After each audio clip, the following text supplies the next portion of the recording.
Batang adalah bagian tumbuhan yang berada di atas tanah, tempat tumbuhnya cabang dan ranting. Batang juga berperan untuk lewatnya air dan garam mineral dari akar ke daun dan lewatnya hasil fotosintesis dari ke seluruh bagian tumbuhan. Struktur batang.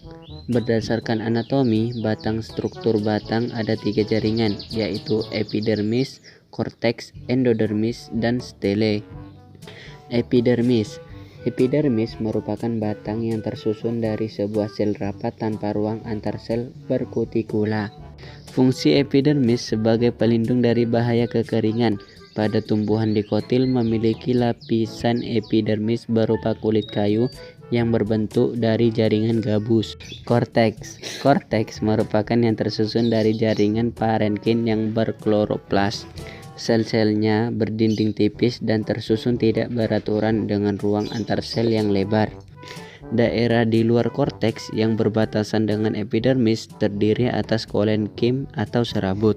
Korteks batang dapat juga berisi skleroida, sel sekretori, dan latisifer. Endodermis.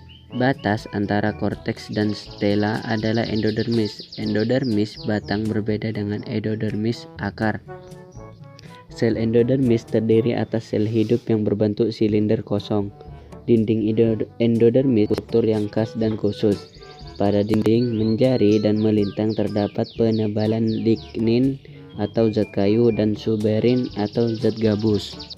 Dalam perkembangannya, sel endodermis mengalami perubahan, yaitu penambahan lapisan gabus di seluruh permukaan dalam dinding sel.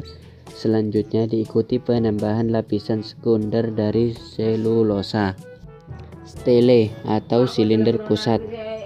Stele tersusun atas beberapa jaringan, yaitu bekas pengangkut, empulur, dan perikambium. Jaringan stele di dalamnya memiliki berkas vaskuler yang akan menyebar ke seluruh bagian empulur. Ada sejumlah fungsi batang pada tumbuhan, yakni 1. Pada batang terdapat daun yang berfungsi menghasilkan makanan melalui fotosintesis dan mengeluarkan air melalui transpirasi.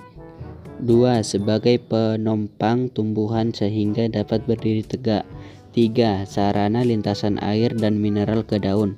4. Menyimpan air dan garam mineral dari akar ke daun, kemudian menyalurkan zat makanan dari daun ke seluruh tubuh.